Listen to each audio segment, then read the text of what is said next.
Welcome everyone to another video where I'm going to be reviewing some mods that you should probably avoid installing into your game unless you know very well what you are doing. Welcome to SAS mods. This is episode 2 or episode 3, I'm not entirely sure, but do you like spice? If your answer was yes, I like spice too, and I have lots of spice in this video, or should I say all the spice in the world, and even more, you've guessed it, spicy mods. Before we start, only 9.2% of you guys who are watching this video are subscribed to the channel. Kavou would really appreciate it if you would throw a sub. It costs nothing, it's 100% free, and it helps me find my audience. If you have a mod that you would like to introduce into the series, or if you have any type of feedback or issues or questions, feel free to type it down in the comment section. I always read those. That being said, let's get this out of the way and start with the one, the only Open Cities of Skyrim. Apparently it was been taken down and there is a new version of it. I believe it had at a point over 5 million downloads. It's a very big mod and everybody uses it. And in case you don't know what Open Cities of Skyrim is, it's an amazing mod that if it came out for Starfield will be an amazing game, essentially taking away all of the loading screens. But there is a little bit, a very small, picky squeaky problem with this. It is going to bomb your game with a lot, and I mean guys, a lot of crashes. So try to avoid this mod. There is a million different patches out there. I assure you there is more patches for this mod than Pokemon in the current day and age. So unless you really want to have some headaches and migraines try to get all of those mods to make this work and you really cannot play without Open Cities of Skyrim, feel free to get all of that. But if you want to hear my humble opinion, run and don't look back. Don't install this mod unless you really had a bad day. We have better dynamic snow, and you might say, Kavou, the better dynamic snow? It is such a good mod, gets updates, why remove it? Okay, first of all, calm down. Before you start blasting in the comment section, let me make my point. Let me cook if I may. It's a great mod which fixes some of the snow that appears in Skyrim. The problem with better dynamic snow is that it's quite heavy, it requires lots of scripts, and it's kinda complicated to make it work. Hence, it is not going to cause you crashes by any means. Maybe a few here and there, but it's mostly fine to use. Then Kavou, if it's fine to use, why include this in the SAS mod series? Because many people, and I've seen this happen, they download both better dynamic snow and simple snow improvement. Do you want to know what the difference is? Both of those mods are doing the exact same things, so you have to pick one or the other. If you like complexity, having a pain in the ass when it comes to modding and everything, with the danger of quite few crashes and freezes, get better dynamic snow. If you want simplicity, something that does so much with so little, without that many patches, get simple snow improvements. Simple snow improvements should get much more acknowledgement, should get much more respect. It works with base object swapper, which in order to make base object swapper to work with better dynamic snow,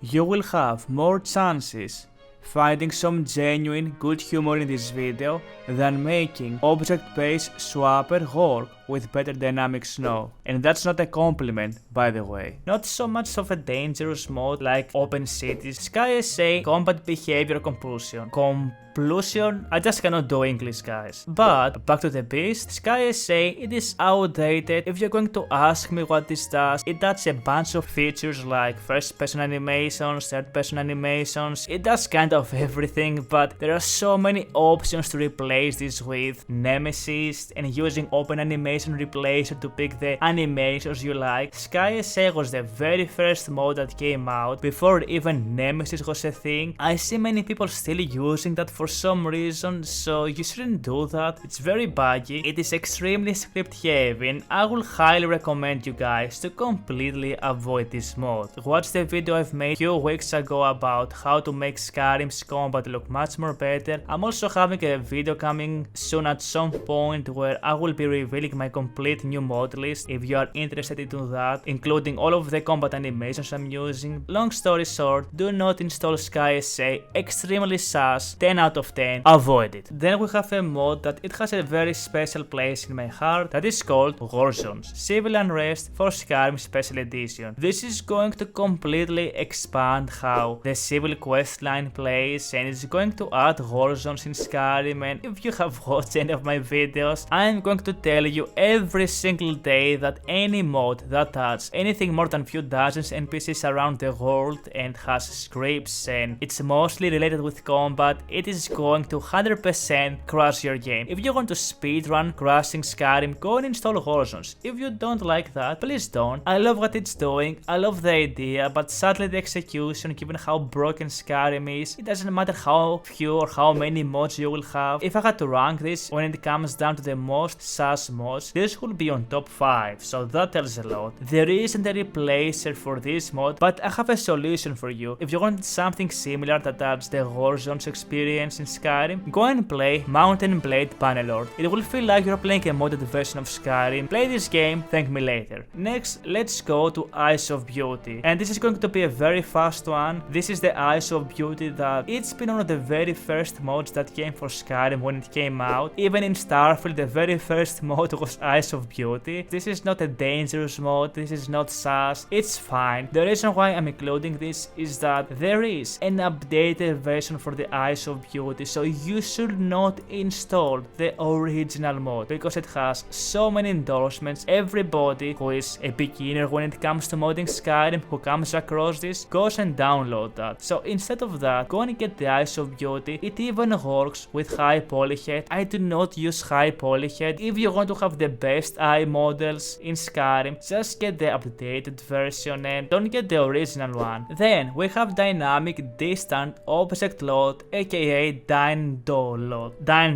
I swear to god, 10 years after Skyrim's release, I cannot still pronounce the name of this mod. That being said, this mod is going to add or fix the load gen when it comes to Skyrim. I have to say guys, generating load for Skyrim, it has been the most buggiest, dirtiest, messier things I have ever done in my life. If you want to fix the load gen, for instance in the Fallout games or any other game that I know of, it's very simple. In Skyrim, you will have to be at least an astronaut. Installing this is a pain in the ass. It's going to cause many crashes of its own. There is a solution for this, and the solution is using community shaders if you don't want to run an ENB which has its own preload lighting, aka generation, with a few of patches here and there to make your load look as good as possible without having to do all of this work that Dynalot does, including all of the crashes and bad scripts and everything. So it's a very messy mod to run unless you know what you are doing and unless you know how to install this and how to make it work with all of the patches and everything. I will always avoid this one. Then we have Animated Armory. This is a mod that adds a bunch of different animations in a bunch of weapons, including katanas, spears and everything like that. This mod is very old. After Dynamic Animation Replacer and Open Animation Replacer came out, pretty much no need to install this. You can even have MCO and other mods that run animations to do exactly what this mod does. It's not something that is going to cause you crashes or anything, but it's going to cause a lot of T-posing, animation issues and many other bad things happening given the bad scripts this mod has. So again, I will recommend you guys to find the animations you like and replace Animate Heavy Armory with any open animation replacer that exists on the Nexus. Then we have a hot one. It is Frostfall, Hypothermia Camping Survival. And you might say, Kavou, Frostfall is a good mod. Wrong! This is exactly how I look when I have Frostfall installed. It is extremely big mod. Everything that it does,